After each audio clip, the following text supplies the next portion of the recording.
ini dari bos aku dulu, yang kemarin masih sisa, yang udah dipakai tapi masih sisa. Kata aku kumpul lagi.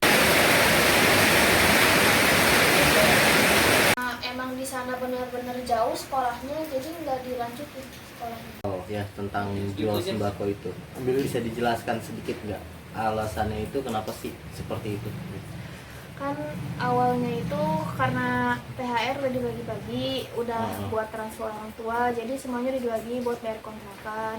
Orang tua di sana buang air besar nggak ada WC, jadi susah buat jalan juga, jadi minta transfer lagi buat bikin WC karena emang benar-benar mendadak kan. Aku ada sembako di rumah, ya aku jual karena daripada mubazir juga aku jual biar uangnya bisa ditransfer sama orang tua.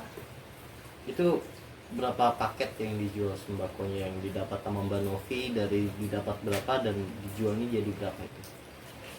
Dapat 2 kali dapat sembako, terus aku pecahin jadi 3 paket, hasilnya dapat 130 buat tambah-tambahan transfer orang tua.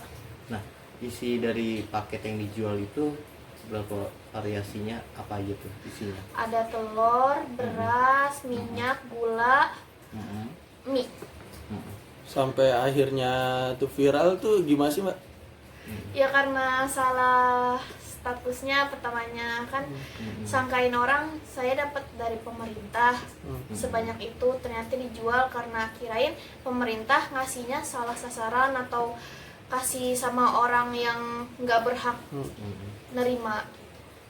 Oh, jadi itu diposting dijual lewat Facebook, terus banyak tanggapan gitu ya? Iya. Nah, Mbak Novi sendiri uangnya itu tadi Mbak Novi bilang transfer ke orang tua. Sebelumnya memang Mbak Novi dengan orang tua ini bagaimana Mbak bisa harus membantu orang tua kisahnya? Karena orang tuanya sakit nggak bisa kerja. Oh, gitu. Jadi yang cari nafkah aku, karena aku anak satu-satunya. Ibaratnya hidup di sini sendiri udah dari 3 tahun lalu ya, atau setahun lalu ya? Iya, setahun lalu. Itu sudah kerja apa aja, Mbak, dan usaha apa aja? Dari pertama kerja. Iya. Dari pertama kerja pernah kerja di toko buku, pernah jadi pelayan di tempat makan, ngasuh, terus bantu-bantu di laundry karena yang pegawai laundrynya itu lagi pulang kampung. Sekarang jadi ART. Sejak usia berapa, Mbak, mulai kerja? 13 tahun.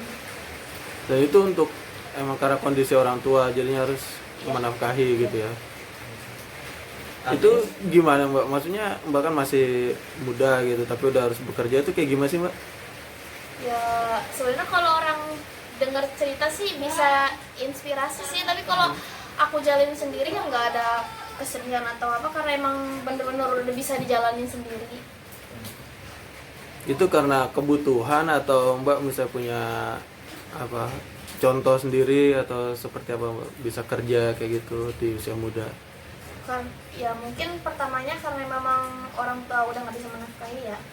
Sebenarnya nggak ada paksaan sih kalau tentang saya harus kerja atau harus cari nafkah, enggak, tapi karena emang kondisi udah seperti ini, nggak bisa sekolah. Mungkin kalau emang orang tua nggak masih bisa kerja, saya masih sekolah bukan kerja. Mbak udah nggak sekolah? Iya. Sejak Kelas 2 SMP. oh, kelas 2 SMP. Tapi sebenarnya masih mau sekolah. Ya kalau dibilang mau sih. Kalau ada kesempatan gitu ya. Iya.